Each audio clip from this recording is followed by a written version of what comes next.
Boa noite a todos. Sejam todos muito bem-vindos para mais um encontro de estudos da série psicológica Joana de Ângeles. Como é de praxe, nós vamos dar aquele aviso da Lei de Proteção de Dados, Lei Geral de Proteção de Dados, que todos já conhecem, e, eventualmente, sua imagem será exibida através do canal do GAEB no YouTube, caso você ligue sua câmera. Se não tiver nenhum problema em relação a isso, tudo bem, mantenha a câmera ligada sempre que precisar. Agora, quem achar que não será bom ter a sua imagem exposta, como já mencionamos, mantenha sua câmera desligada.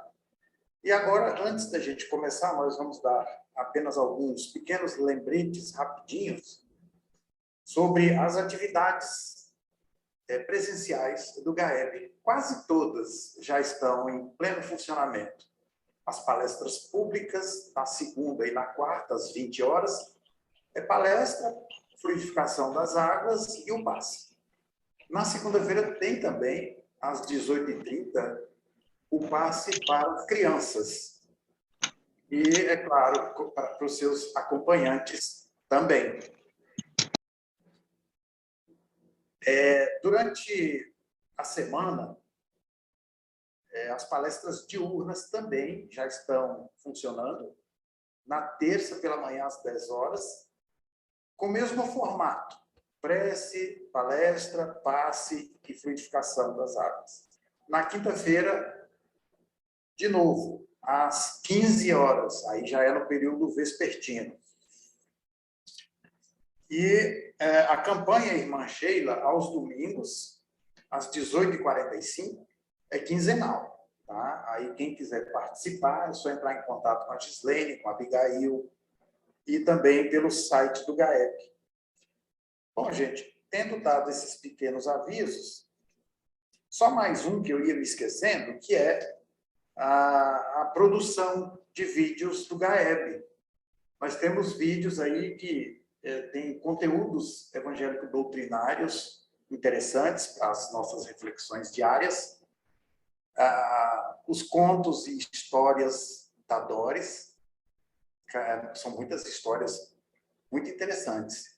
E toda sexta-feira, pela manhã, estreia sempre, né? Na sexta-feira, às sextas-feiras, mais uma história.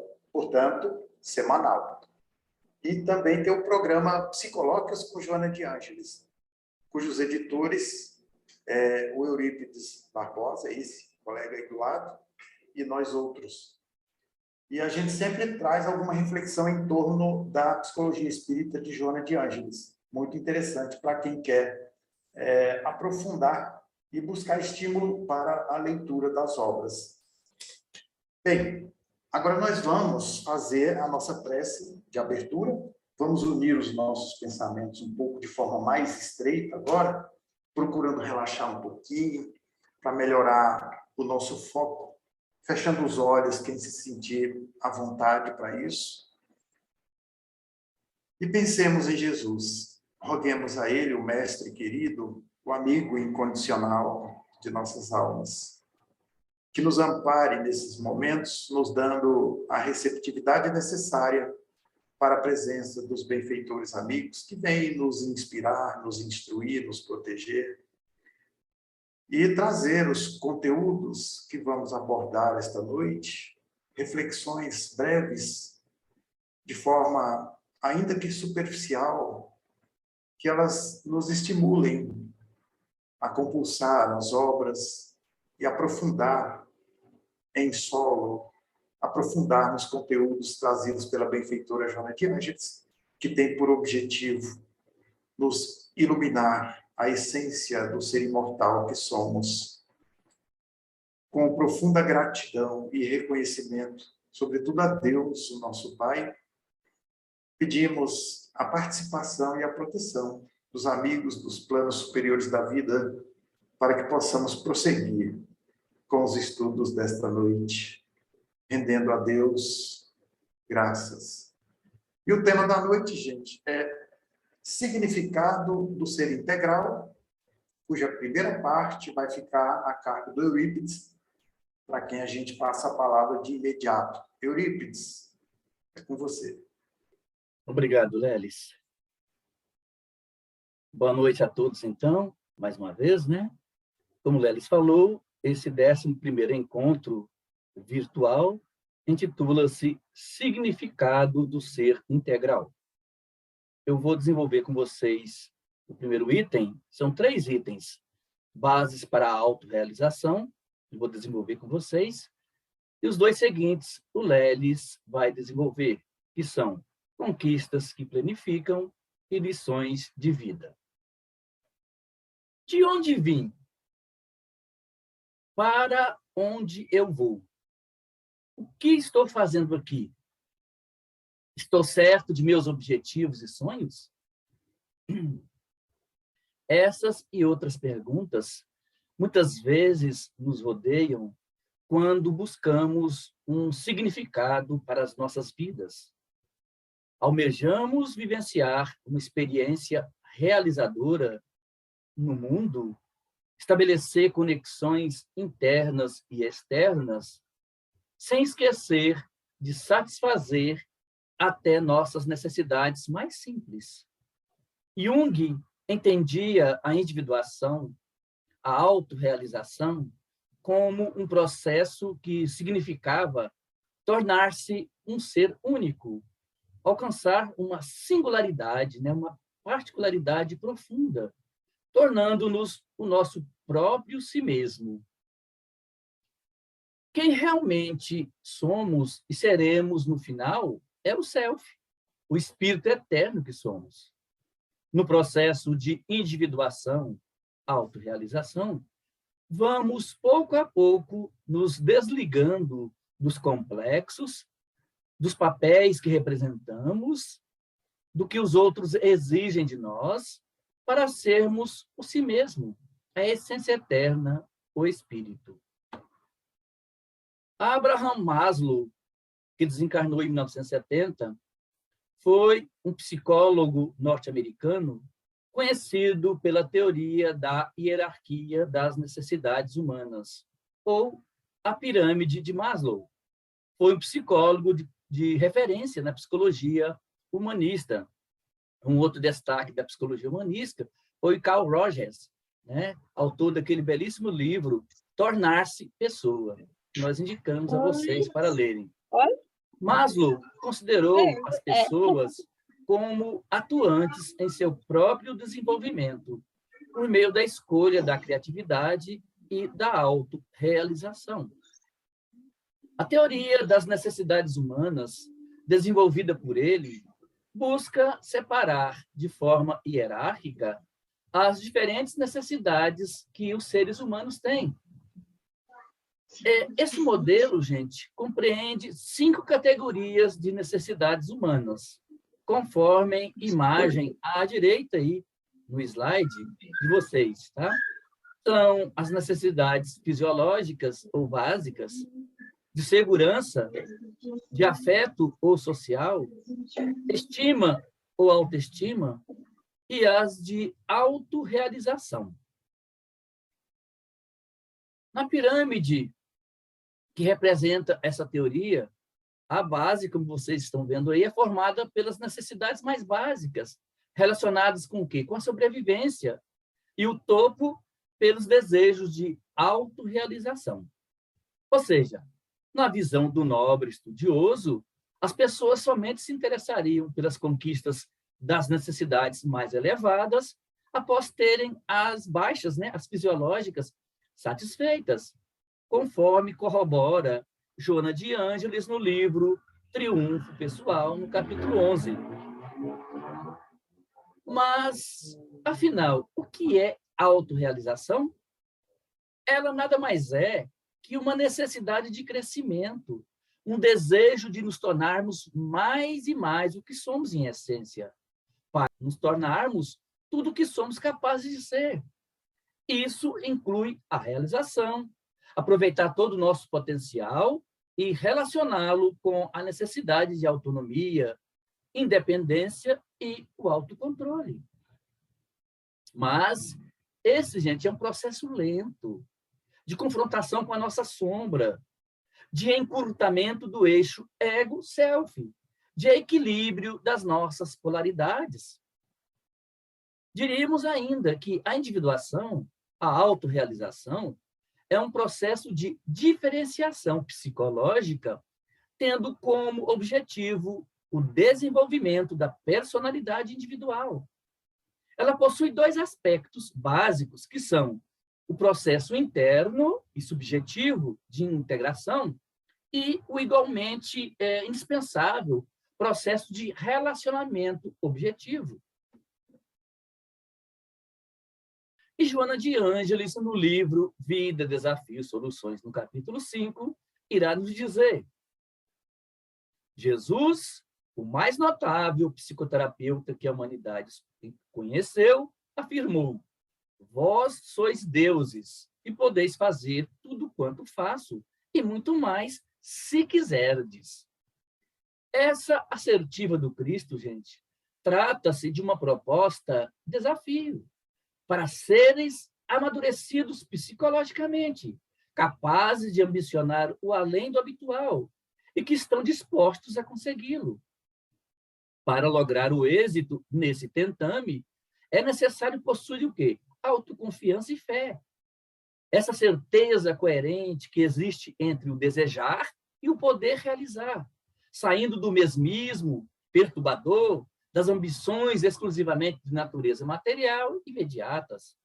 Quem toma conhecimento dos recursos próprios dispõe de medida para avaliar as possibilidades de triunfo e empenhar-se para alcançá-lo, enquanto aquele que os desconhece detém-se no pretexto da própria fragilidade, porque no íntimo assim o prefere. Ademais, o processo de autorrealização é você olhar para dentro de você mesmo e descobrir quem você é. Porque, de maneira geral, as conquistas egóicas do ego doentio são conquistas para fora. Desse modo, quando caminhamos em direção ao nosso self, somos pessoas mais plenas, com sentido na vida, realizadas.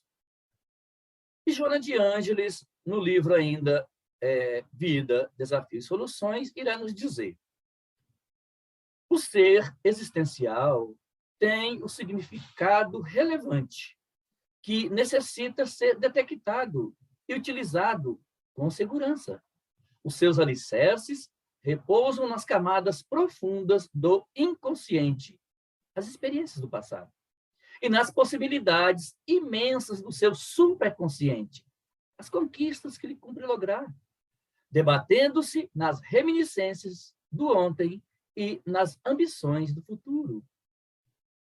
O ser existencial, gente, oscila entre esses dois polos que contribuem para a realização feliz ou desventurada no presente, né? A depender, naturalmente, das opções elegidas e do empenho aplicado na sua execução. Inicialmente, é lícito fazer-se uma avaliação do que são conquistas, nossos tesouros, né? Os de ordem externa e os interiores. Quais deles têm primazia para serem conquistados? E como fazer a fim de os conseguir? É o que nos cabe pensar. Para que a autorrealização, a individuação aconteça, é fundamental que o ego participe ativamente do processo, pois a função dele, gente, do ego, é promover a motivação para a caminhada. No entanto, quando o ego percorre o caminho no sentido contrário, o processo tende a ser o quê? A ser mais doloroso e muito mais árduo. Muitas pessoas não estão dispostas a passar pela porta estreita da jornada. Preferem, infelizmente, a porta larga. Vale dizer que cada processo, gente, de individuação, autorrealização das pessoas é único. Cada um tem o seu. Eu tenho o meu, o Lelis tem o dele, a Michelle o dela, o Davi o dele. Cada um tem o seu processo. Não podemos otorgar isso a outrem. Tá bom? E não há receita de bolo, não, para desenvolver o processo de autorrealização. Cada um tem sua viagem, porque cada um tem as suas idiosincrasias, tem a sua bagagem espiritual, tem a sua bagagem psicológica de vidas transatas e da vida em curso. Então, a construção é individual, porém, presta atenção, porém com interação social, não é mesmo? A autorrealização vai exigir de mim o olhar para dentro de mim mesmo, mas através do contato social, das relações interpessoais, eu vou adquirindo experiência, amadurecimento psicológico e auxiliando o outro também a obtê-lo. Crescemos juntos. Para o eminente psicólogo russo Pedro Demianovich Ouspensky, discípulo de George Gurdjieff, existem dois grupos de seres humanos, gente, quanto ao grau de consciência, o fisiológico e o psicológico. Os indivíduos fisiológicos, os do queixo ou pescoço para baixo, são aqueles que voltam sua percepção consciente apenas para a satisfação de suas necessidades básicas, ligadas a quê? Às sensações e satisfação dos desejos corporais, como comer, dormir e copular. Ou seja, alimentação, reprodução e repouso. Essas pessoas, o divino, né? O divino neles dorme, infelizmente. Há a predominância do instinto, enfatizando, predominam neles as necessidades do pescoço para baixo. Esse grupo de pessoas seria, vamos dizer, cerca de 90% das pessoas, tá? Ou seja, que vivem do queixo, do pescoço para baixo. São aqueles que, além de comer, dormir e copular, gente, eles estendem seus interesses a um nível mais alto ao campo das emoções e dos sentimentos, né? Na verdade. Agora, vale dizer que os indivíduos psicológicos, gente, do queixo para cima, são aqueles que, além de fazer isso que os fisiológicos fazem, eles têm uma visão parafísica, espiritual, uma visão para cima, né? Do pescoço para cima, muito mais elevado, né? Eles entendem e compreendem as emoções, o sentimento. Infelizmente, está aí, eu coloquei, apenas 5% das pessoas se enquadram no tipo de homem psicológico. Então, esses homens psicológicos, eles possuem ideais, eles desejam crescer, realizar, atendem às necessidades acima do pescoço, como eu disse. Esses dois grupos são divididos em 4 níveis de consciência, tá? Ou seja, o homem fisiológico e o homem psicológico, eles são divididos em 4 níveis de consciência. O primeiro nível seria consciência de sono. São os fisiológicos, são os indivíduos egocêntricos, egoístas, recusam-se a aceitar o progresso e o desenvolvimento pessoal e alheios, né, às realidades dos sentimentos e da transcendência, ou seja, da realização espiritual. São indivíduos que só pensam em si e em seus interesses, recusando-se a aceitar o progresso da evolução pessoal. Nesse nível, os valores ainda dormem no homem. Tudo está em estado de latência. Não tem aspirações, né? Neles, o divino hiberna, né? A espera do despertar. São os homens fisiológicos. O 2, o segundo nível, seria consciência desperta, ou lúcida, né? Nesse nível, diríamos que tem um pouco de fisiológico, mas já entrando no psicológico, né? Com ações do indivíduo psicológico, do homem psicológico. Nesse segundo nível, consciência desperta ou lúcida, os que estão em processo de despertamento para níveis menos egocêntricos, egoístas, de percepção da realidade, aspiram o seu desenvolvimento pessoal e sonham que por uma vida melhor, mas não encontram, infelizmente, forças nem motivações suficientes para fazê-lo. O ideal já interessa, mas para ser explorado. Começam a surgir pensamentos mais bem coordenados, ações mais disciplinadas, sentimentos de contradição e de impossibilidade, né? O homem já distingue entre o eu e o não eu. Pensa antes de agir, faz tudo o que fazem os fisiológicos, mas vai além, visando a vida. Não vive só para isso, né? São os homens que estão no pórtico, vamos dizer assim, do ser psicológico. O terceiro nível seria consciência de si mesmo, ou seja, está no nível do homem psicológico. São indivíduos que se percebem autoconscientes, autossuficientes, que reconhecem a mente além do corpo físico, material, por isso fazem-se perguntas pelas quais se esforçam em responder. quem sou, de onde venho, o que faço aqui, por onde sou, por que sou, para onde vou, iniciando um processo de autoconhecimento. Nesse nível, o homem começa a ter consciência de que não é somente a máquina, né, o corpo, mas uma psique ou inteligência superior que pode controlar a máquina.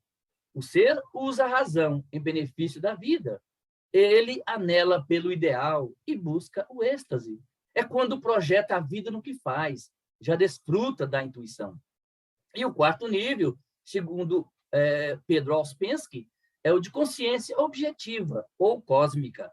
Seria também o homem psicológico. São indivíduos em que o egocentrismo, já superado, que se percebe mais claramente na sua totalidade e que se veem como parte de um todo, né, do qual se sentem responsáveis. Nesse quarto nível, eles vivem a plenitude do ideal, a verdade é real e não mais relativa. A consciência cósmica é profunda e extrafísica. São seres que pairam acima do gênero humano e o impulsionam e dirigem. Um exemplo que nós podemos dar para você é de Jesus, né? Conforme questão 625, é nosso guia e modelo. Segundo Emmanuel, no livro Consolador, é o ser mais perfeito que esteve aqui entre nós, né? E vocês perguntariam, e esses 5% aí? Eu até coloquei a palavrinha, né? Esses 5% restantes estariam em trânsito entre um grupo e outro, entre o homem fisiológico e psicológico. Em O Livro dos Espíritos, na segunda parte, no capítulo 1, intitulado Dos Espíritos, mais especificamente na escala espírita, notamos uma semelhança entre a classificação dos espíritos e os níveis de consciência de Ouspensky. Começando pela terceira ordem, na qual são colocados os espíritos imperfeitos, né? Todas as classes, verifica-se a predominância da matéria sobre o espírito. Com Ouspensky, temos os indivíduos egocêntricos, egoístas, sem percepção para o sentido da vida, e os que, embora comecem a despertar para as condições mais aceitáveis de uma vida de relacionamentos, ainda se sentem incapazes de se conduzirem nesse sentido. Na segunda ordem estão os que já conseguem a predominância do espírito sobre a matéria e têm um desejo do bem. Ouspensky fala dos que já têm consciência de si mesmos, percebendo-se detentores de uma mente além do corpo material e em processo de autoconhecimento. Finalmente, na primeira ordem, Kardec classifica os espíritos puros, sem nenhuma influência da matéria, identificados pela superioridade moral e intelectual absoluta, em relação aos espíritos das outras ordens. Na correlação com Pedro Ouspensky, temos os indivíduos com consciência objetiva ou cósmica, que se percebem como parte de um todo, dos quais são também corresponsáveis.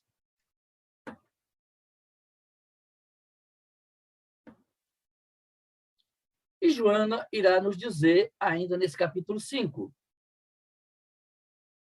o ser fisiológico preferirá, né, os conteúdos, tá, os pensamentos, de significado e aplicação imediata, enquanto o ser psicológico analisará aqueles, né, conteúdos, pensamentos, que têm primazia e dar-se-á conta da necessidade desses que são externos como utilitários, e aqueles que estão internos, os permanentes. Sem abandonar os primeiros, né, os conteúdos externos, dedicar-se-á à conquista dos mais valiosos, que são o quê? Os permanentes, os conteúdos internos. Nessa lida, gente, nessa diligência, se identificará com realidades que o fascinarão. O indivíduo descobrirá a grandeza, a majestade da sua organização mental, descobrindo quanto é nobre aprender a utilizar desse tesouro abundante que muitas vezes se prendem ao quê? Ao círculo de viciações mentais, malbaratando tempo e oportunidade em lamentações, queixas, pessimismos, desgaste das potências de que é constituído. Reconhecerá ainda a necessidade de ser pessoa e não máquina, evitando o repetir-se, né, monotonamente, vamos dizer assim, sem direcionamento para a frente nem para o melhor. Aplicará cada pensamento mais poderoso, de sentido profundo, de valor utilizável na construção do seu mais adequado comportamento para a paz.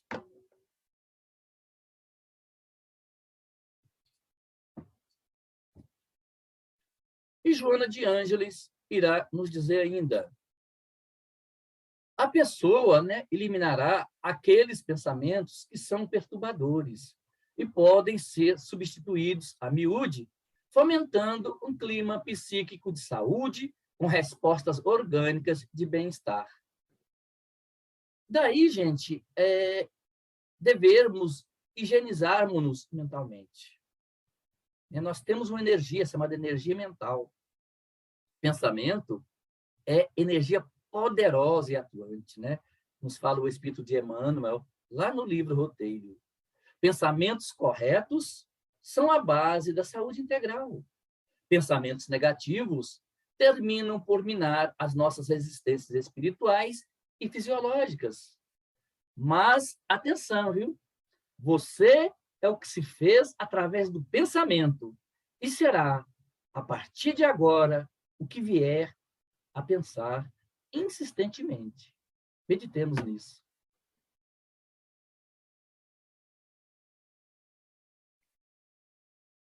E Joana ainda irá nos dizer: com essa atitude mental, vencerá o medo de adoecer, de envelhecer, de ficar pobre, de enfrentar dificuldades, de morrer, pois compreenderá serem todos esses fatores, gente, perfeitamente controláveis, desde que assuma a sua condição de Deus, né? Deus com D minúsculo, e passe a fazer tudo quanto é possível, através do empenho pessoal. A doença é um estado, gente, transitório, que pode ser ultrapassado, mesmo quando se apresente com características expiatórias. Já que o ser é eterno, as manifestações orgânicas e mentais desta ou daquela natureza fazem parte da transitoriedade do mundo da forma. Não se justifica, dessa maneira, o medo de doença, apesar de todos nós termos, não é mesmo?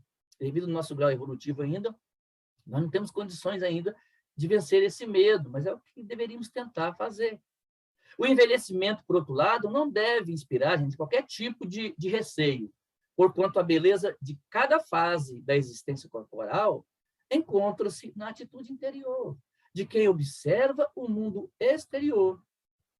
As experiências nascem das vivências e, para poder fruí-las, é exigido o patrimônio do tempo, do que ocorre, né? No que ocorre o envelhecimento do corpo e o amadurecimento do espírito. E com relação à verdadeira pobreza, gente, ela é interior. Quando se perdem as aspirações de crescimento e realização íntima, a dificuldade financeira é sempre controlável ou contornável, desde que o indivíduo se empenhe por superá-la.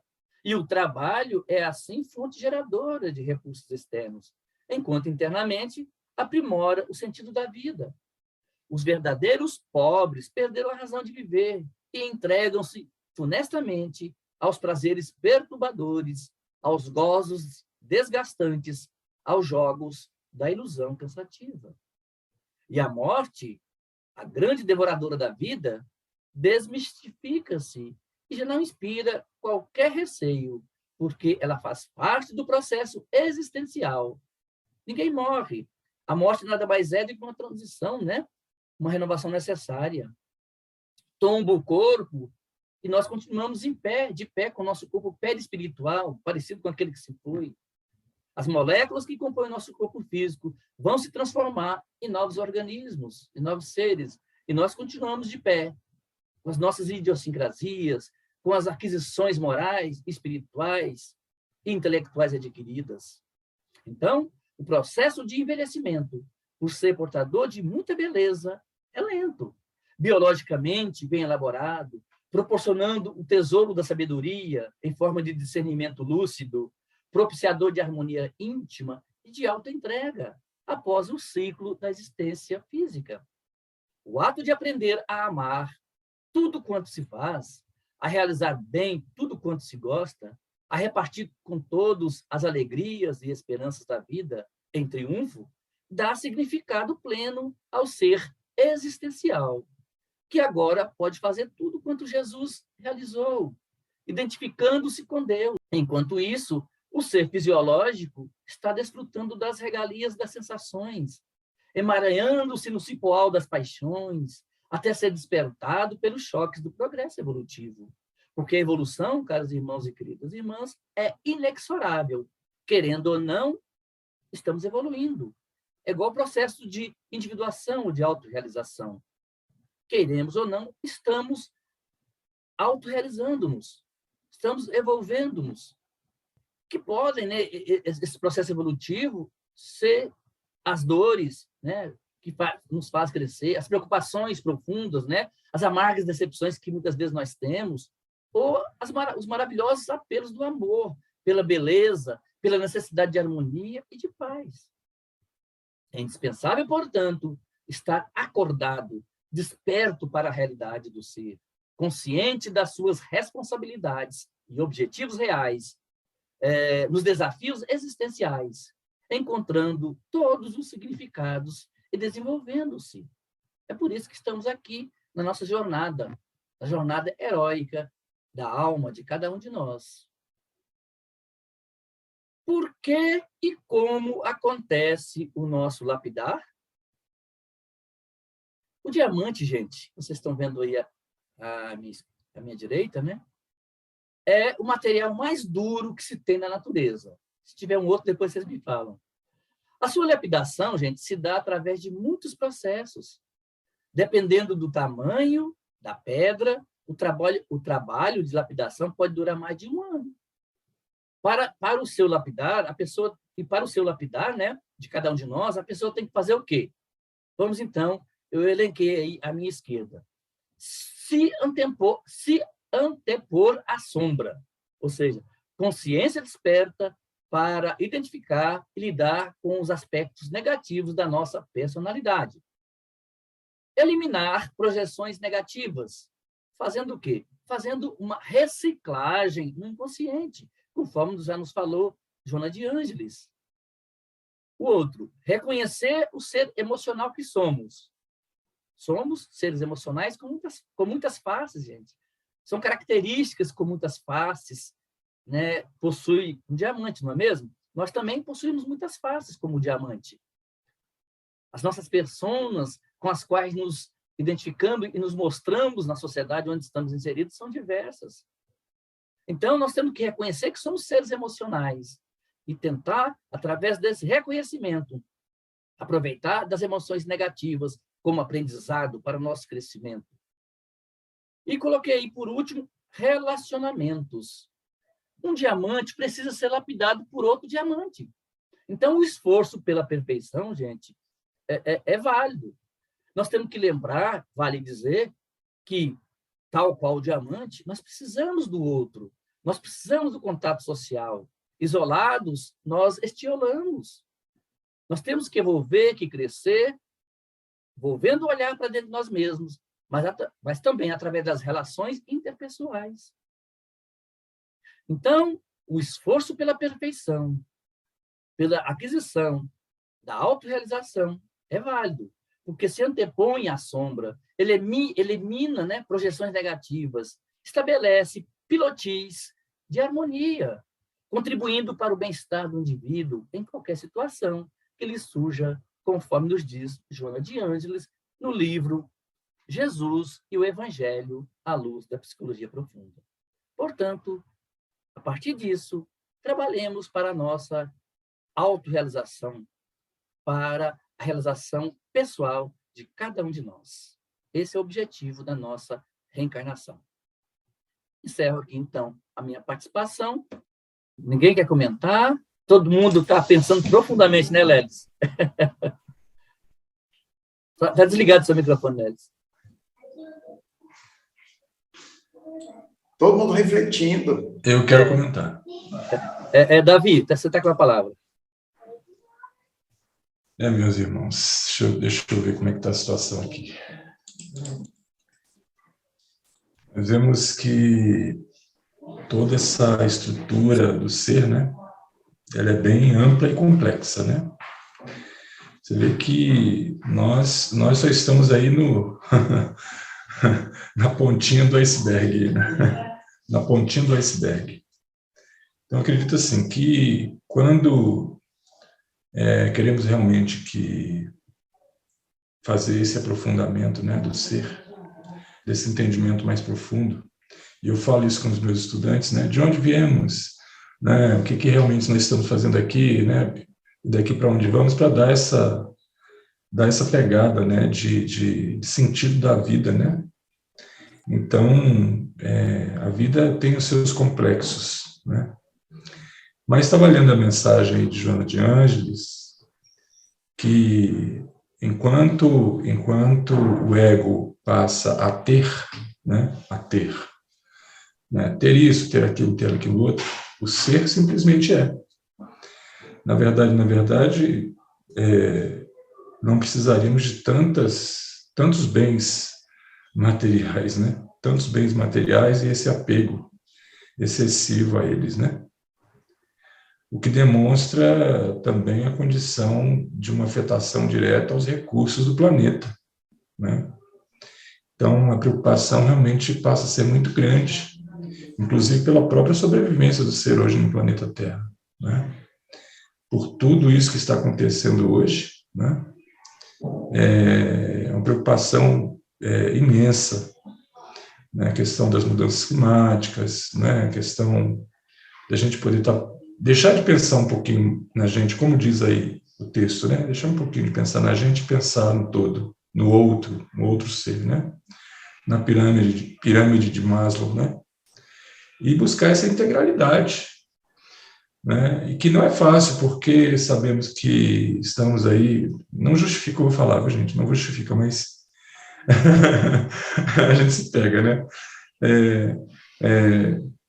Por estarmos aí na condição de planeta de provas e expiações, estarmos aí na condição de transição planetária, e é dessa forma mesmo, nós pedimos para estarmos aqui, passarmos por todas essas questões, os desafios são imensos, mas, como disse o nosso irmão Eurípides, no final, nós estamos caminhando, né? Estamos caminhando, né? Passos lentos, mas estamos caminhando, graças a Deus. Tá? Repasso a palavra aos nossos irmãos. Agradeço ao Davi pela participação. Mais alguém gostaria de comentar alguma coisa? Se não tiver, eu repasso a palavra para o Lelis, né? Para que ele possa desenvolver a segunda parte. Lelis, está com você a palavra. Ok, vamos lá então. Meus amigos, de fato, começando agora, a gente vê logo no início aqui uma imagem que nos remete à criança interior que todos nós temos. E a benfeitora Joana de Ângeles já começa no primeiro parágrafo nos alertando, nos chamando a atenção para a nossa infância. Quando a infância se fez caracterizar por problemas e desafios não solucionados, as dificuldades se transferem no inconsciente do indivíduo para todos os diferentes períodos da vida ou da existência física, para ser mais específico, né? Então, meus amigos, só essa frase, ela já faz a gente parar um pouco, fechar o livro e pensar. Quantos problemas eu trago comigo sem solução? Quantos problemas vivenciados, desafios não solucionados, não esclarecidos durante os meus primeiros anos de vida? Vocês pararam para refletir nisso enquanto liam? Eu aposto que sim. E a gente é simplesmente conduzido, né, para anos atrás. E a gente começa a lembrar de algumas coisas. A convivência no lar com a família nuclear. Pai, mãe, irmãos, escola, vizinhança, não é mesmo? E quantas experiências a gente viveu que nos deixaram marcas profundas, tanto no campo, tanto imagens positivas quanto negativas. No caso das negativas, que deixaram feridas na alma, são os traumas. Aliás, esse é o significado da palavra trauma, né? É uma ferida na alma. Mas temos, é bom lembrar sempre que temos também as marcas, as imagens arquetípicas, os conteúdos psíquicos adquiridos no mesmo período dos primeiros anos de vida que deixaram marcas positivas, que nos trazem boas lembranças, bem-estar, alegria. Mas o que fazer com essas a que se refere a benfeitora Joana de Ângeles? A infância foi mais caracterizada por marcas negativas ou por marcas positivas? Isso a gente pode diagnosticar de acordo com o nosso comportamento, a nossa conduta. Então, nós vamos continuar aqui fazendo alguns apontamentos sobre esse primeiro parágrafo, que é muito, muito rico. Primeiro, vamos dissecar um pouquinho essa primeira frase: problemas e desafios não solucionados. É óbvio que nós todos, por estarmos existindo nessa trajetória terrestre, ela é composta, sim, por desafios, dificuldades diversas, problemas diversos. E muitos deles não são solucionados por incapacidade ou por negligência dos cuidadores ou pais que não souberam, digamos, pegar a criança no momento de dificuldade e com ela dialogar, conversar e ajudá-la a diluir ou dissolver aquele momento aflitivo. Mas quanta coisa pode ter acontecido? A gente pode até buscar um exemplo, que eu acho que é semelhante, não é igual, não é a mesma coisa, claro, mas vai fazer a gente lembrar de momentos vividos da nossa infância, dos primeiros anos de vida até onde a gente pode lembrar. Eu vou dar um exemplo aqui, como, por exemplo, a criança que não recebeu orientação, esclarecimento, acompanhamento dos pais ou dos cuidadores e nas suas primeiras interações sociais, seja na escola, na vizinhança, ela passa por algum momento, digamos, constrangedor, aflitivo, perturbador. Seja através daquilo que hoje se chama bullying, humilhações, e até mesmo num ambiente como a sala de aula, uma criança que vai apresentar um trabalho ou fazer uma leitura em voz alta, e ela não está preparada para isso, e a turma, digamos, os colegas, a humilhem, que hoje chamam de zoeira, né? Tal. Mas, como isso não tem limite determinado, às vezes exagera. E a criança, dependendo do seu nível psicoemocional, do preparo que ela recebeu ou não no seu ambiente familiar, vai ficar com uma marca profunda, que pode ser até um trauma. Por outro lado, quando os pais têm maturidade psicológica suficiente para perceber e acompanhar como se deve, vai conversar com essa criança e vai orientá-la: olha, as coisas são assim, assim, assim, assim, você não deve dar importância a isso, aquilo. Outra coisa merece importância, que é o fato de você ser quem você é. Você é assim, você é assim. Aí começa a exaltar as qualidades, principalmente dizer para a criança que ela é um filho de Deus, ou uma filha de Deus, que está vivenciando uma experiência de iluminação, de crescimento, de desenvolvimento da inteligência, do sentimento. A criança entende isso, sim, entende. Claro que nós vamos adaptar a linguagem dela, né? Mas é preciso acompanhar com atenção a criança para que ela não fique com essas imagens arquetípicas perturbadoras que vão acompanhá-la para o resto da vida, como se vê na imagem, né? Não é toda criança que tem estrutura emocional e psicológica suficiente para alguns tipos de assédio, de situações constrangedoras. Então, esses problemas e desafios que não foram solucionados vão acompanhar o indivíduo de forma inconsciente, como a gente leu no slide anterior, por todas as fases da existência. Aqui está. Essas dificuldades se transferem no inconsciente, tá? O indivíduo não tem consciência de que está reagindo como uma criança aos 30 anos de idade, mas está. Porque aquele trauma sofrido lá na infância não foi resolvido. Um momentinho. Tinha esquecido de desligar minha câmera.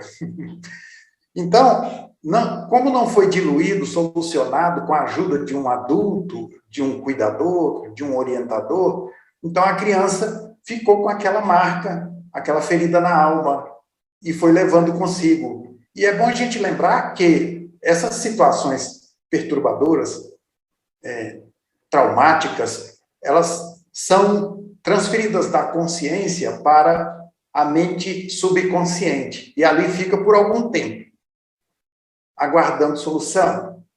Se elas não são solucionadas, o que acontece? Desce, em definitivo, para o inconsciente pessoal.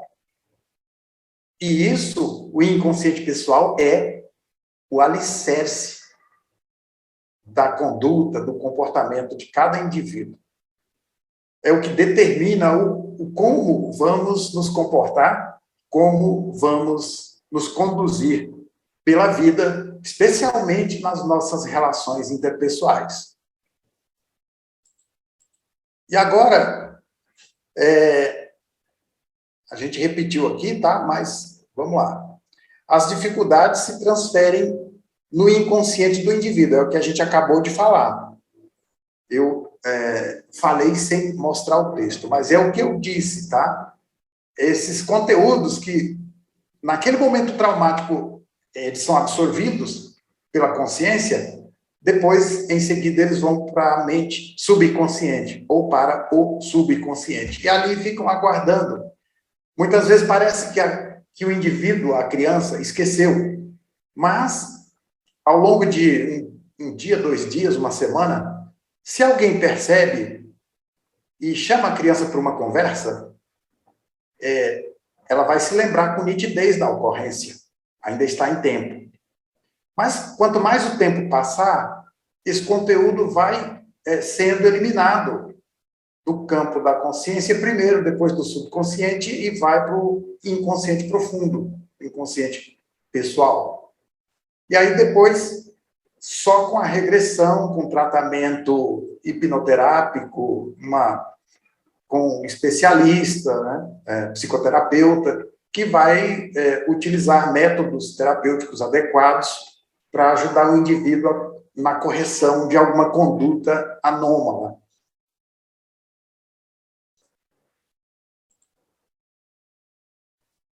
E, bom, vai para todos os períodos da existência, portanto.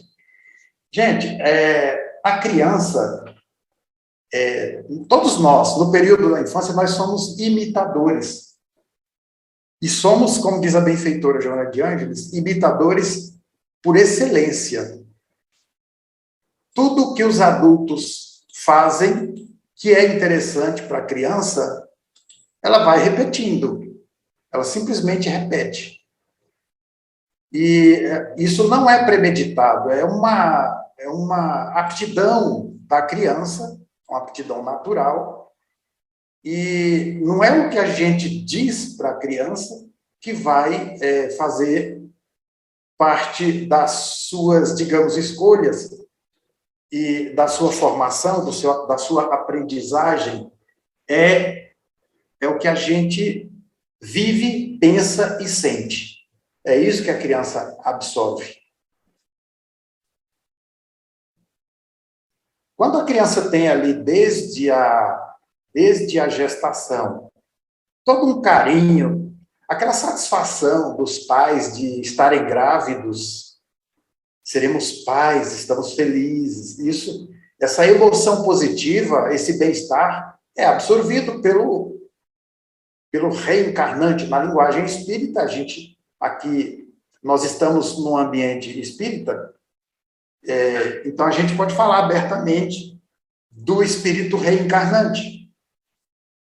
Nós sabemos, pelas obras de André Luiz, assim como pelas obras básicas, que o espírito ele tem toda uma preparação antes do processo reencarnatório de fato iniciar, que é digamos assim, aquelas reuniões onde os futuros pais e o espírito reencarnante vão se entender quando é o caso, e quando não é o caso, algum mentor espiritual, os assistentes, os guias daquele casal, vão ali acertar algum detalhe, procurar conscientizá-los da responsabilidade que estarão assumindo, e isso ainda na dimensão espiritual. E em seguida se dá a fecundação, assim de forma bem resumida, a fecundação ali do campo biológico. A partir desse momento, se estabelece a ligação do espírito com aquele novo corpo que começa a se formar. Então, ali, o espírito já está vinculado à mãe. Espírito é o perispírito dele ao perispírito da mãe. Então, ele começa a registrar os sentimentos, as emoções, a psicosfera do lar para o qual ele está se dirigindo pelo processo reencarnatório. Então, a maioria das obras que a gente lê fala da infância, esquecendo-se quase sempre de falar desde esse momento inicial, ainda na dimensão espiritual. Depois vem todo o período gestacional. E durante esses 9 meses, o espírito vai perdendo a sua lucidez, aos poucos. Pode-se comparar, aí, em termos grosso modo, a gente pode comparar ao Alzheimer. O espírito é como se estivesse acometido de um Alzheimer, ele vai perdendo a consciência de tal forma que quando, no momento do nascer, no momento do parto, ele não tem consciência nenhuma de si mesmo. Ele não testemunha o seu ressurgimento na carne. É completamente inconsciente. Mas ele está, mesmo assim, registrando a psicosfera doméstica, a psicosfera da família nuclear da qual agora ele faz parte. Então, tudo que a mãe sente, se ela está bem ou se ela está angustiada, se ela tem um ambiente tranquilo, de paz, de harmonia, ótimo, bem-estar para o reencarnante. Agora, se for o contrário, também registra tudo. E tudo isso vai constituir os alicerces da formação da nova personalidade. A construção de um ego tem como base tudo isso, todo esse conteúdo, desde antes do zigoto, desde antes da fecundação até o final da infância. E nós vemos nas imagens, essas imagens nos remetem às duas possibilidades, de uma trajetória ditosa, feliz, tranquila, ou o contrário, uma trajetória cheia de dificuldades, de desafios, e aí é que a criança realmente precisa de maior atenção, de mais atenção, não só a criança, como o núcleo familiar. Daí a função nobre, grandiosa do espiritismo. Agora, a gente foi buscar, noutra obra, no livro Autodescobrimento, uma busca interior, um trecho para nos elucidar um pouco mais do que ela está dizendo nesta obra que a gente usou como base para o encontro de hoje, que é Vida, Desafios e Soluções.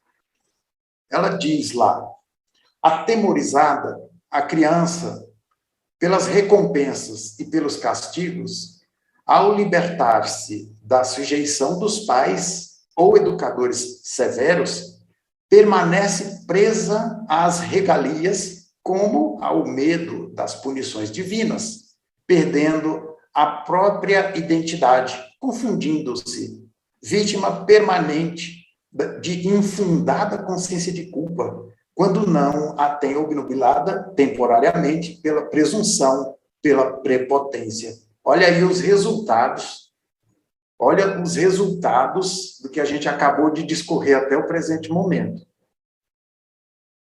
Isso é uma das possibilidades, talvez a mais frequente.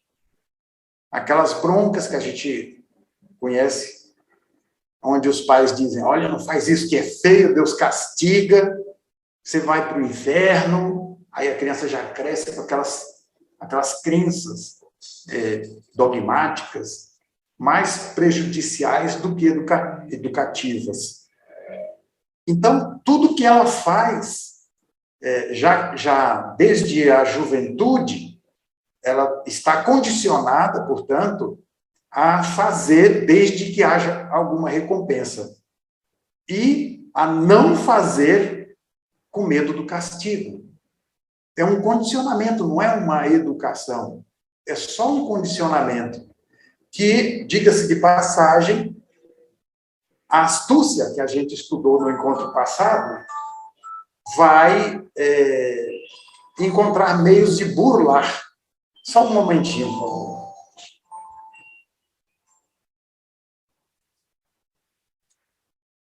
Pronto. Então, a astúcia, tomando o espaço da inteligência, como a gente viu, vai atender aos apelos do ego, porque se aquilo que o indivíduo queira fazer lhe interessa muito, vai lhe trazer um prazer imediato, alguma satisfação, uma recompensa imediata, então, mesmo sabendo do castigo, ele vai procurar burlar de alguma forma, usando da astúcia, para fazer. E aí a gente lembra do desenvolvimento ético-moral, onde o indivíduo passa a compreender e usar o discernimento para diferenciar aquilo que deve daquilo que pode, ou daquilo que quer também. Então, a aula, o encontro passado, traz para a gente subsídios para que a gente até compreenda melhor esse encontro de hoje.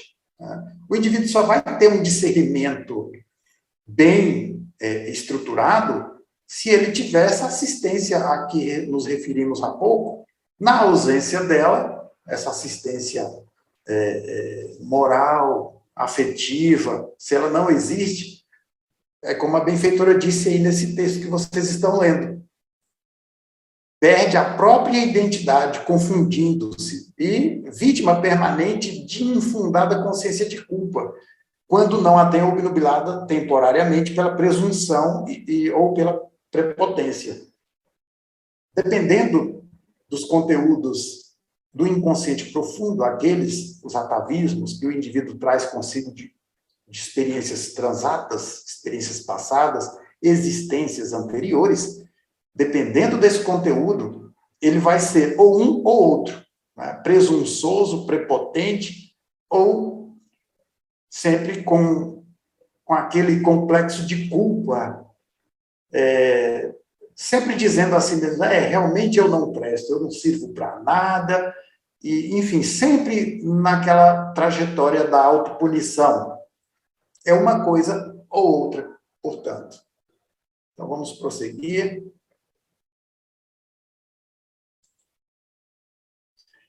Em casos que tais, surgem os criminosos, que, havendo sido crianças maltratadas, sentem necessidade de punir a sociedade pelo que lhes ocorreu, tornando-se, dessa forma, bandidos. Aí a gente está falando, claro, de um extremo, né?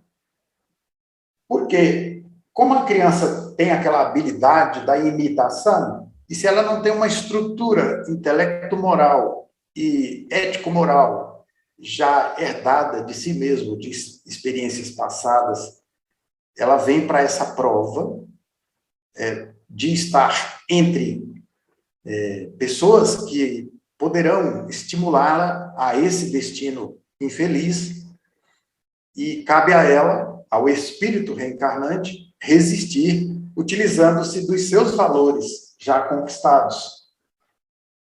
Mas será que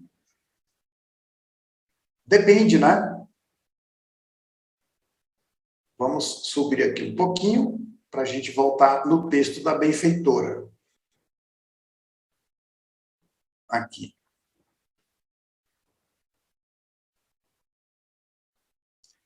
Ela continua dizendo o seguinte, que não é desejo estabelecer que a criança seja retirada do cenário existencial, não é isso. Porém, que ocupe o seu verdadeiro lugar no alicerce do inconsciente, a fim de que não perturbe a pessoa da atualidade. O que ela quer dizer com isso? É isso que eu acho que a maioria de vocês, ou todos, já entenderam. Eu tenho que ser essa pessoa de 30 anos, que sou hoje. Mentira. E não aquela pessoa de 8 anos. Eu tenho que agir como, de acordo com o desenvolvimento biológico, desenvolvimento cerebral, desenvolvimento psicológico. E, muitas vezes, o campo emocional não acompanhou todos esses aspectos do desenvolvimento humano. Em alguns momentos, o indivíduo vai se comportar feito uma criança. Quem não já viu? Quem de nós aqui nunca viu alguém tendo um comportamento infantil? Me veio uma agora na memória, que eu vivenciei, eu presenciei numa determinada família, amiga, tal. Alguém queria comprar um determinado objeto caro e ficou aquela celeuma, compra, não compra, e uns contra e outros a favor. Num determinado momento, ficou decidido pela maioria daqueles membros ali do grupo familiar que não poderia, não era possível, não iria comprar aquele objeto naquele momento. Uma das pessoas que era a favor da compra deu um faniquito. Uma pessoa já de idade avançada, saltitando mesmo, dando faniquito, pulando, gritando, com os punhos cerrados. E aí a gente vê essa cena que a benfeitora descreve, né? Que a criança, ela deve, todos nós temos que ter a nossa criança interior, mas que ela seja saudável, que nós possamos promover a saúde dessa criança interior, educando, através da educação, né? Ela diz até o seguinte, vocês devem ter lido o seguinte: é necessário, inicialmente, redescobrir a criança que permanece no imo e avaliar o seu estado de crescimento, suas necessidades, seus anseios. Se permanecem os jogos e despreocupações, a transferência de responsabilidade para os outros e a culpa sempre dos outros. Impõe-se a psicoterapia como urgência. Se está assim, né? Transferindo responsabilidade para os outros, sempre colocando a culpa nos outros por tudo que lhe acontece, então impõe-se a psicoterapia com urgência, a fim de auxiliar no crescimento e na libertação dos traumas daquela fase, ou seja, da fase infantil.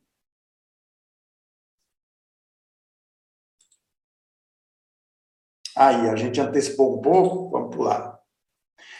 E ela diz o seguinte, que aquele que vive sozinho é uma característica, né, da pessoa que tem a prevalência de algum momento da infância predominando na sua personalidade. ela se comporta também dessa forma que a benfeitora descreve aqui, ó. Aquele que vive sozinho foge da realidade de si mesmo, que vê projetada nos outros. Tem medo do convívio. Deixa eu. Aqui. Pronto.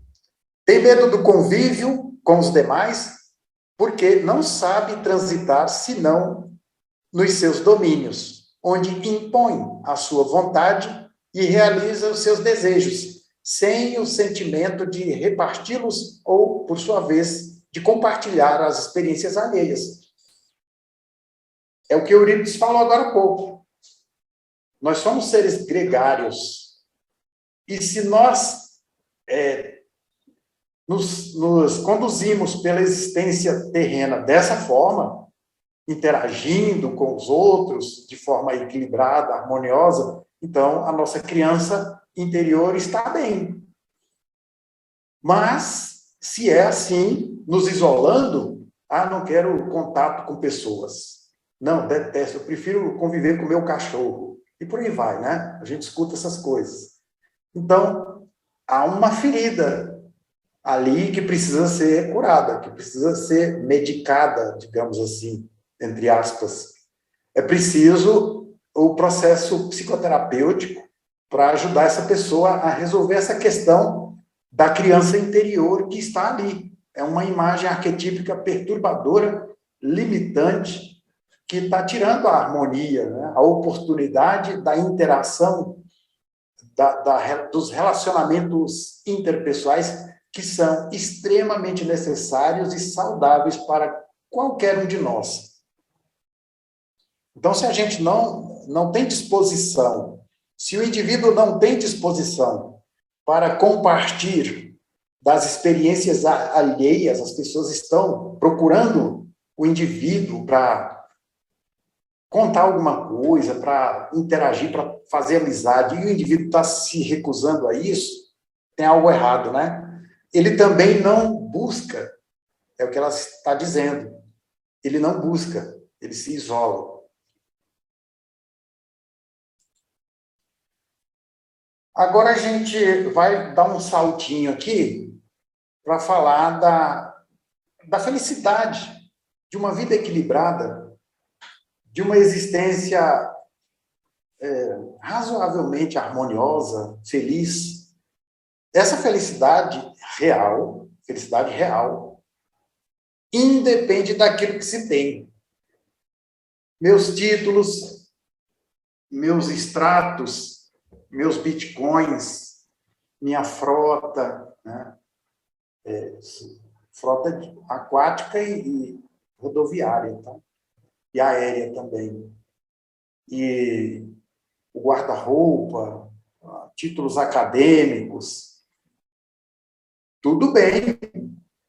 É raro, mas tem indivíduos que sabem equilibrar, né, as duas coisas. Ou seja, as conquistas materiais está lá no plano secundário, ele tem muito, mas mesmo assim está no plano secundário. Porque o plano primário, essencial da existência, são as conquistas do ser, ou seja, aquilo que se é. É muito mais importante ser do que ter. Nós temos visto exaustivamente essa assertiva da benfeitora aqui nos nossos encontros. Então, é muito mais importante ser, porque a verdadeira fortuna é imaterial. É abstrata, né, para um entendimento mais generalizado. São valores, conquistas reais que faz do indivíduo um ser autônomo, co-criador, realizador. E, como disse Jesus, buscai primeiro o reino de Deus e sua justiça, e tudo o mais vos será acrescentado. Tudo o mais é tudo. Tudo é tudo, gente. Tudo é tudo. Eu fico observando, vou dar para vocês aqui um exemplo. Se eu estiver errado, daqui a pouco vocês me corrijam, por favor. Esse rapaz, porque um homem de 50 anos, para mim, é um rapaz, né? Ele se chama... Me fugiu o nome, mas eu vou lembrar. É o dono da Tesla, Elon Musk. O homem mais rico do mundo aos 50 anos. Mas ele ficou rico não foi porque ele foi ambicioso, ganancioso. Quem conhece a história dele sabe. Ele é muito rico é porque ele tem até onde eu pude perceber, ele é muito útil para a sociedade. Ele quer realizar coisas que sejam úteis para a sociedade, não é para o ego dele. Talvez, claro, porque ele é ser humano, imperfeito, claro que vai ter algo de egóico. Sim, claro. Mas, em linhas gerais, assim, numa visão panorâmica, superficial, a gente vê que ele tem uma fama, um prazer de gerar coisas para a sociedade. Eu não vou entrar em detalhes agora, mas o que eu quero dizer com isso? Que buscando primeiro o reino de Deus e sua justiça, ou seja, as nossas habilidades íntimas, o desenvolvimento das aptidões que temos em estado latente, no íntimo, o desenvolvimento da inteligência, da ética, dos valores diversos. Isso vai expandindo a consciência de tal forma que o indivíduo simples, de forma natural, ele cria, ele é co-criador, não foi o que dissemos agora há pouco? Ele passa a ser co-criador com Deus por conta do desenvolvimento intelecto-moral já alcançado. Esse que eu citei como exemplo agora, aos 12 anos de idade, criou um software de entretenimento, aos 12 anos de idade, que ele vendeu por um bom dinheiro. Daí para frente ele não parou mais. É ou não é? O desenvolvimento, pelo menos intelectual, aí é visível. Então, buscar, em primeiro lugar, o reino de Deus e sua justiça é esse tesouro perene, esse tesouro real que está em estado latente dentro do indivíduo. Desenvolver, como não se cansa de dizer a benfeitora Joana de Ângeles, as infinitas possibilidades que dormitam no seu âmago. São palavras da benfeitora. Então, todos nós temos esse conjunto, que ela costuma dizer que é infinito, de possibilidades, faculdades que estão em nós, que cabe a nós, através do nosso esforço, desenvolvê-las. Então, um exemplo como esse, de um irmão aí, encarnado, como Elon Musk, ele já desenvolveu várias potencialidades, isso aí está claro para a gente, né? Então, será que eu vou deixar a questão para vocês responderem? Será que ele mais é do que tem? Fica essa reflexão aí para vocês, tá? Para mim também. Depois a gente compartilha em outro momento. Então, gente, avançando um pouquinho aqui, falando dessa nossa criança interior, eu trouxe aqui um poema, aliás, só uma estrofezinha, um pedacinho, um trecho desse poema de Fernando Pessoa. A criança que fui chora na estrada. Deixei-a ali quando vim ser quem sou. Mas hoje, vendo que o que sou é nada, quero ir buscar quem fui, onde ficou. Lindo, né? Ele é mais longo, isso aí é só um trechinho. Mas esse trecho chama muito a atenção, é de uma profundidade. Quem citou não fui eu estava assistindo uma palestra da Cristiane Beira, lá do curso de Psicologia Espírita da Mansão do Caminho. Ela é muito boa, eu recomendo. E aí eu falei com ela, né, assim, como se estivesse falando com ela. Vou levar isso para a minha turma, eles vão gostar. E aí está, presentinho para vocês. A criança que fui chora na estrada. Deixei ali quando vim ser quem sou. Mas hoje, vendo que o que sou é nada, quero ir buscar quem fui onde ficou. E lá estou eu, pegando na minha própria mãozinha, né? Isso a gente faz, meus amigos, pela imaginação ativa. Imaginação ativa é um método terapêutico muito bom. Eu já fiz, já experienciei, é intraduzível, não dá, só vivenciando. Você ir ao encontro de você mesmo no passado é tremendamente emocionante e dilui algumas coisas que estão atrapalhando, com certeza.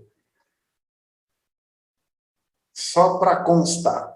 E agora a gente segue para o último tópico, do qual a gente vai tirar só uns pequenos pontos para reflexão. Lições de vida. A beleza da vida está nas experiências que propõem o desenvolvimento do ser integral. O que é o desenvolvimento do ser integral, gente? É o desenvolvimento do indivíduo como ser imortal. Ele é homem transitoriamente. É mulher, homem. Homem com H maiúsculo quer dizer todo o gênero humano, né? Por isso a gente usou só o termo homem. Então, nós, seres encarnados, somos seres imortais e, portanto, assexuados. Aí acaba a polarização, né? Acaba, pelo amor de Deus. Somos seres imortais assexuados. Claro que nós estamos no caminho da harmonização do ânimos e ânima, que é a natureza feminina no homem e a natureza masculina na mulher. E na filosofia oriental corresponde ao yin e yang, aquele círculo com, né, duas partes harmonizadas. Aquele símbolo representa o ápice da harmonia entre os contrários, né? A harmonia entre os contrários, yin e yang. Como Jesus. Jesus alcançou essa perfeição. Como outras. Seguindo. Há momentos psicológicos muito próprios para a absorção das lições que a vida oferece a cada viandante da evolução. Cada um de nós. Esses momentos, será que a gente consegue? Será que nós conseguimos percebê-los? Aí é que está a questão. Então, repetindo, a benfeitora diz assim: há momentos psicológicos muito próprios para a absorção das lições que a vida oferece a cada viandante da evolução. Nem todos conseguem identificar essa hora mágica, de maneira a lucrar com o aprendizado de que se faz portadora. Em vez de a gente ficar lamentando, reclamando, a gente podia perguntar para esse momento: o que você quer que eu aprenda com essa experiência? Está doendo, mas eu quero saber o que é. Me conte. Aí você vai para a meditação. Inclusive, já tem 2 psicológios sobre meditação, além daqueles outros bem legais que o Eurípides fez, né? Eu estou falando de meditação. É o 14 e o 16. Olha lá, dá uma olhadinha quem não olhou ainda. Tudo bem que não é um conteúdo assim, bem...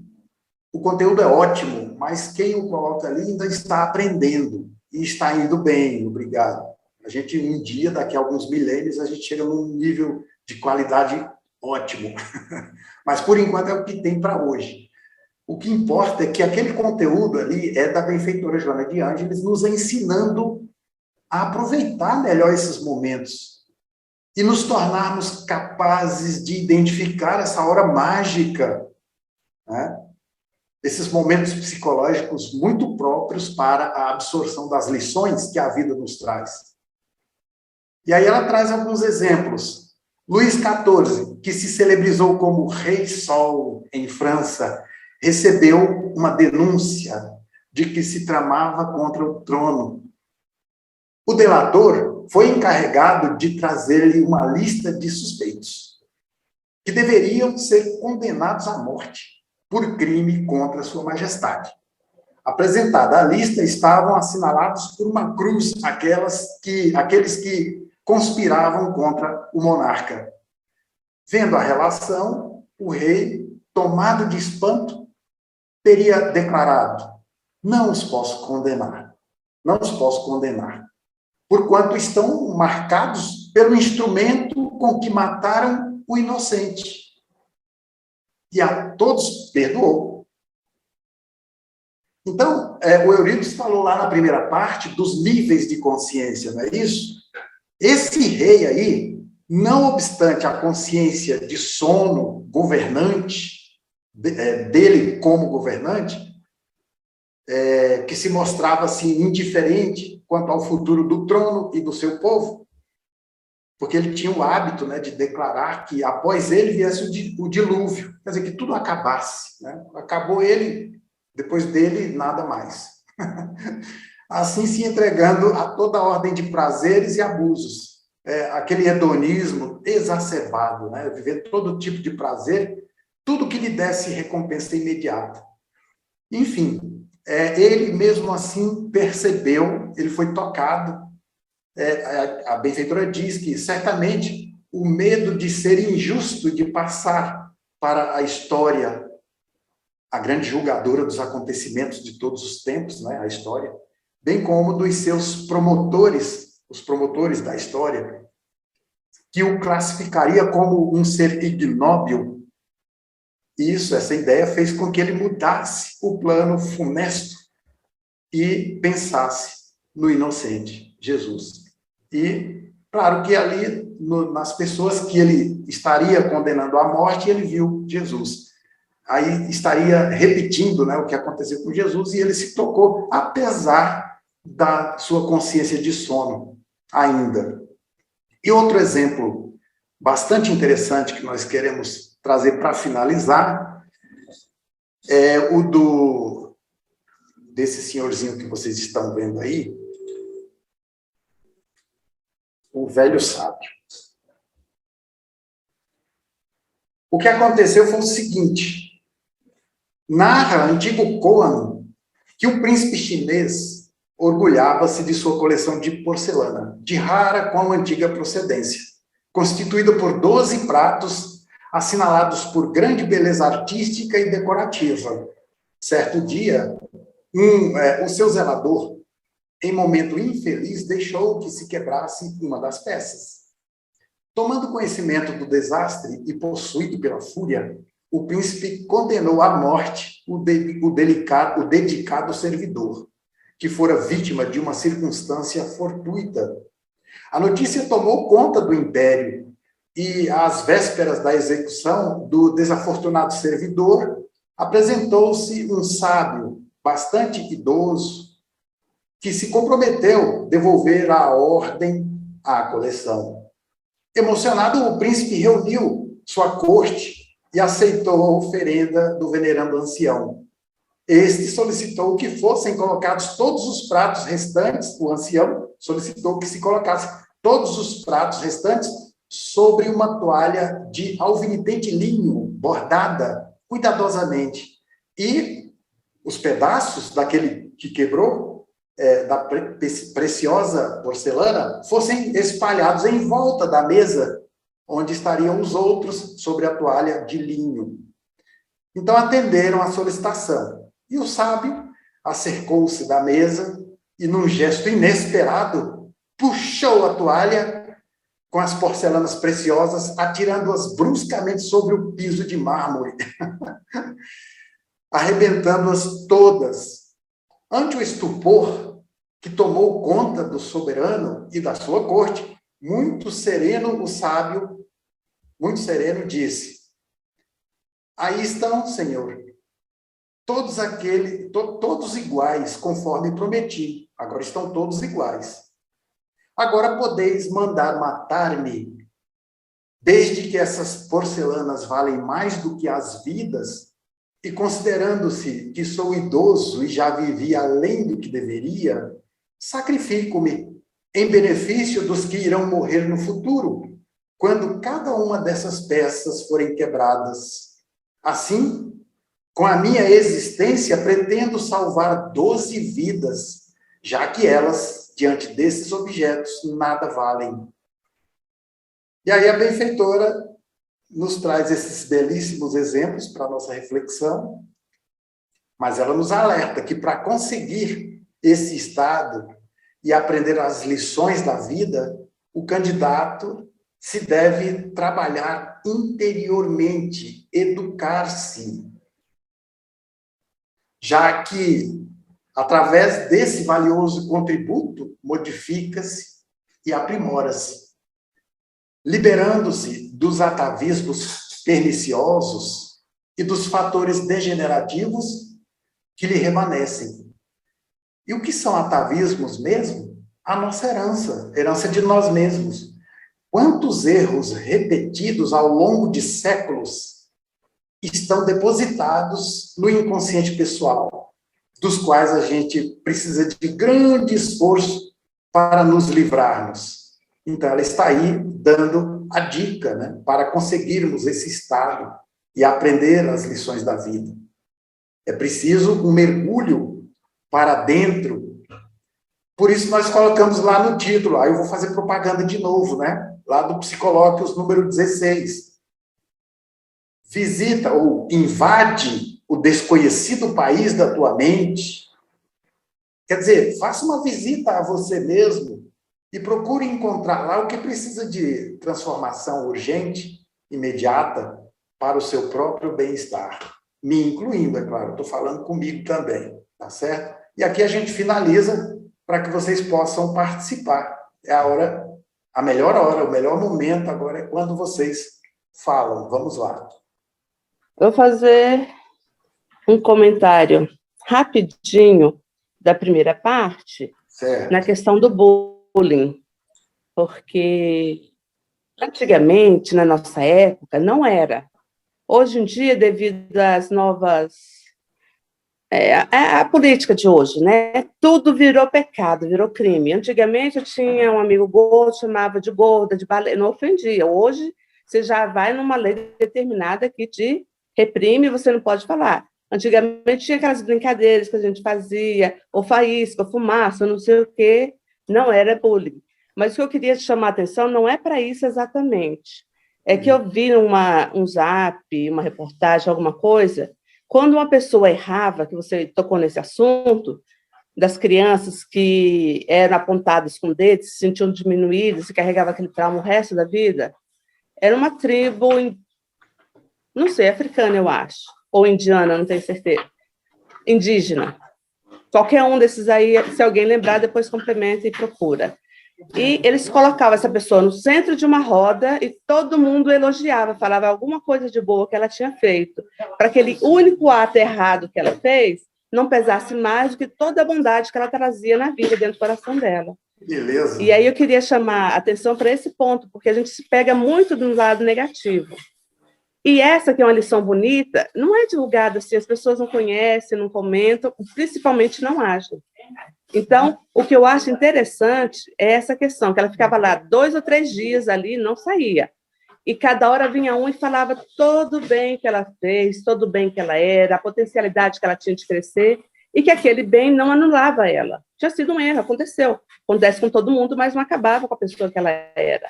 E aí a pessoa aprende com aquela lição, se renova, se reconstrói, vai para frente, e não fica com esse peso no inconsciente. Minha participação. Ótima participação, obrigado. Deixei aí 2 contribuições na música, né? Uma daquela mensagem que você falou aí, da poesia. A criança que eu fui um dia, acabei de ouvir, é muito bela. E uma outra que, inclusive, a gente trabalha lá com os nossos estudantes, né? O Aqui e o Agora, de Gilberto Gil. Depois, se vocês puderem acessar e ouvir, vale a pena, né? Beleza. Trazemos, sim. Deixa eu ligar aqui a câmera, não sei se está ligada. Tá. Está ligada? Tá. Trazemos muitos traumas de crianças, né? a nossa criação não foi igual à criação dos dias atuais, né? Então, como eu tenho falado aí, que a nossa sociedade realmente está doente, adoecida, e a gente vê isso nos nossos relacionamentos, né? Na violência do trânsito, num país extremamente conflituoso, dividido, né? Olha só, um povo dividido vai para onde? Para lugar nenhum, né? Violência galopante, né? Aqueles que deveriam trazer segurança, bem-estar, né? Então, a responsabilidade dessas pessoas que são nossos irmãos, né? A gente não vê que realmente traz aí essa condição para milhares de irmãos nossos, né? Eu não vou me aprofundar não, porque são muitas questões.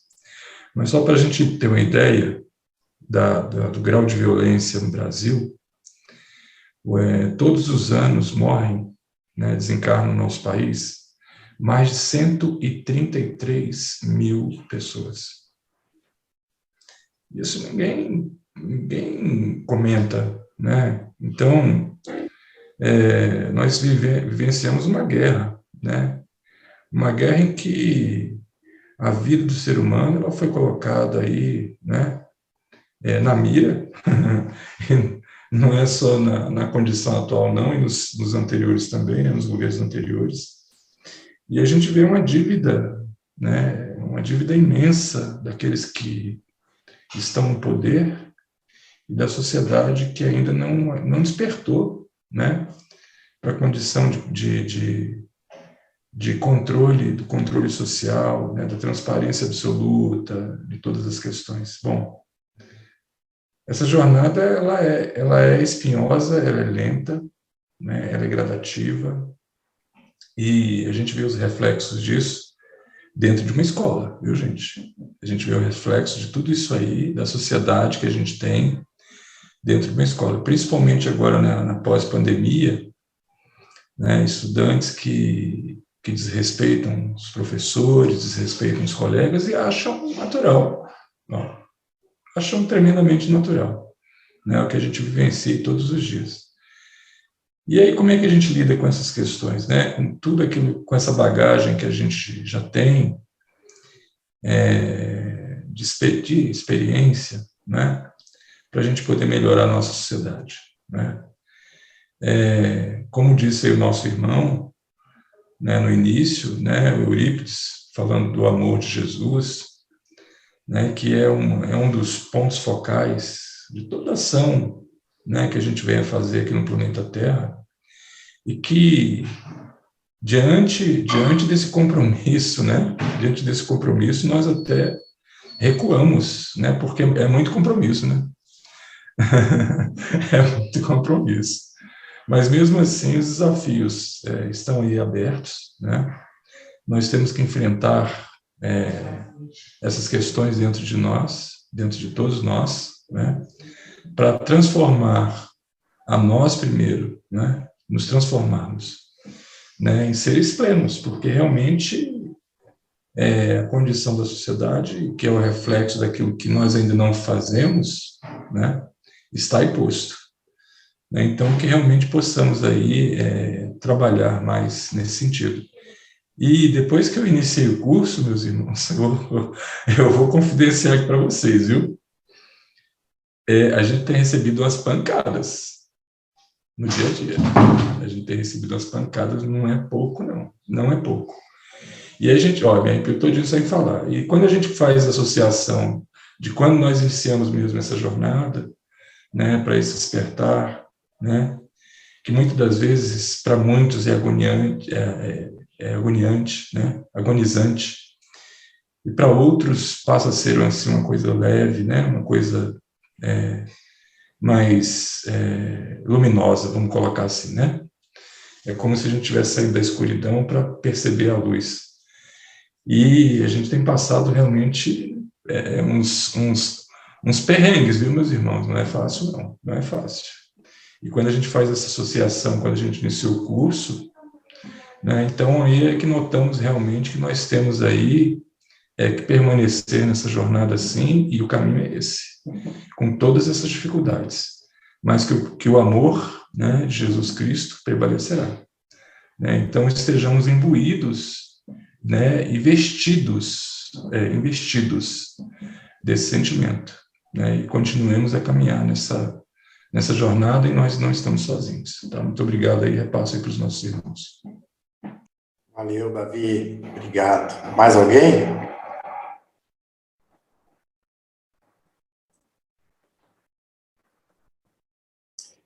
Nós temos um material bastante vasto aí, oferecido por Joana de Ângeles, para que a gente reflita essas questões, todas aí colocadas hoje, e agora com a fala dos companheiros, o Davi, por último.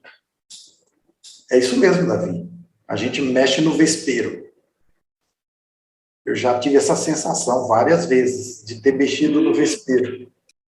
Quando a gente começa a invadir esse desconhecido país que é a nossa mente, pode se preparar para as surpresas. É um território desconhecido. E quanto antes a gente fizer um reconhecimento territorial para aprimorar, né? Para tornar para que ele deixe de ser inóspito e passe a ser habitável. E quem vai habitar? Nós mesmos. Nós precisamos dar uma geral nesse país desconhecido, como recomenda a benfeitora. Porque o que acontece até agora é que nós somos conduzidos, como diz o Eckhart Tolle, nós somos arrastados pela torrente dos nossos próprios pensamentos, como se caíssemos num rio caudaloso. Sabe aquela tromba d'água, que é um perigo para quem está tomando banho em cachoeira? Vem, de repente, aquela enorme quantidade de água e leva todo mundo. É isso que acontece conosco, com a mente, nas palavras de Joana de Ângeles, a mente ainda não adestrada funciona assim, como uma torrente que nos leva, e somos arrastados. Experimenta, como já dissemos em outras ocasiões, fica no seu quarto, apague a luz, tome providências para não ser interrompido, e assuma a postura que lhe for mais conveniente, mais confortável, feche os olhos se quiser, ou apague as luzes, e comece a observar a sua mente. Em 1 minuto, a gente já não sabe mais qual foi o primeiro pensamento. A quantidade é enorme. E nós somos arrastados por essa torrente de pensamentos a maior parte do tempo. É por isso que os especialistas e os espíritos nos dizem que 95% do tempo nós estamos inconscientes. Temos apenas 5% de consciência, quando muito. Só que a receita da benfeitora é para que a gente conheça, comece pela invasão, para fazer um reconhecimento e começar um processo de adestramento da nossa mente. Porque a gente precisa inverter. Aliás, os papéis estão invertidos e a gente tem essa tarefa difícil de colocar na ordem certa. Eu sou o dono da mente, e não o contrário. Eu sou consciência, a sede das leis naturais, das leis de Deus. E a mente é meu instrumento. Mas o que está acontecendo com a maioria de nós é o contrário. Como diz o Eckhart Tolle lá na obra dele, que corrobora com os ensinamentos de Joana de Ângeles, é que o instrumento tomou conta do seu executor. Nós não somos os executores, somos instrumentos da nossa mente. Então, esse mergulho, Davi, traz esses incômodos que são indispensáveis para o processo. Né? Nesse processo de libertação, nesse processo de expansão da consciência, é inevitável. Nós temos que passar por isso. São as arestas que precisam ser podadas, né? O diamante que precisa ser lapidado, né? A luz que está embutida, né? Ela precisa aparecer, então realmente o caminho é esse mesmo, né? Isso. É doloroso, mas se eu acredito assim que em cada momento, né, que a gente puder experienciar, ter o tato, o paladar, né, o contato mesmo com esses momentos, eu acredito que passem a ser assim, importantes, né? Apreciar, né? Não apreciamos. Eurípides, o tempo já avança, né? Então eu vou te devolver a palavra, tá certo? Para que você faça as considerações finais e o encerramento. Muito obrigado, Lelis. Nós vamos fazer, então, o encerramento da reunião devido ao nosso horário. Então, vamos todos levar os pensamentos até o mais alto e dizer: Senhor, dai-nos a esperança, levai de nós a tristeza e não entregueis a mais ninguém. Plantai em nossos corações a sementeira do amor e arrancai de nós, nossa alma, as rugas do ódio. Ajudai-nos a transformar os nossos rivais em companheiros, nossos companheiros em amigos e nossos amigos em nossos irmãos. Senhor, concedei-nos a força para dominar os nossos desejos impuros e dai-nos a razão para vencer as nossas paixões interiores. Fortificai os nossos olhos para que nós vejamos somente os nossos defeitos, os nossos próprios defeitos, e vendai-os por misericórdia diante dos defeitos dos outros. Dai-nos a alegria de saber perdoar, afastando de nós os desejos de vingança. Ajudai-nos a fazer feliz o maior número possível de irmãos em humanidade, ampliando-nos quanto possível os dias risonhos e resumindo noites de tristezas. Senhor, não nos deixes ser um cordeiro perante as pessoas. Afastai de nós, de nossa alma, o orgulho e a vaidade. Enchei os nossos corações de fé, esperança e caridade, para servir sempre o nosso próximo e louvar eternamente o vosso divino nome.